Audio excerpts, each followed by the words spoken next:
শুনেন, আপনি কি ছেলের বিয়ে দিবেন না? বড় হবে না? না বিয়ে দিব না। কি এর জন্য? দিব না।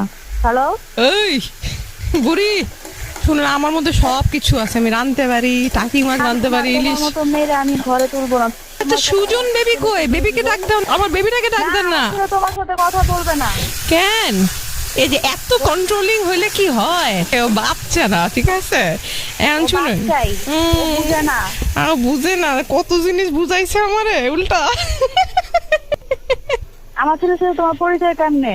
আরে, আমি একই ইউনিভার্সিটিতে যাই। আমার মা যদি আমাকে লেট করে, এখন মা যে এরকম ডাইনি বুড়ি আমি কি জানতাম? সেজন্য তো ফোন দিছি। বুড়ি, তাড়াতাড়ি হ্যাঁ বলে দেন, ঠিক আছে? হয়ে যাবে সবকিছু। আর আপনার পোলারে আপনি বিয়ে করার জন্য তো ফোর্স। ফোন রাখো তুমি, আর ফোন দিবা না, উল্টা পাল্টা কথা বলো। তুমি আর আমি তো ভালোই বলবো যে খারাপ মুখ আপনার। তোর মতো মেয়েরা আমি আমার সংসারে তুলতে পারবো না।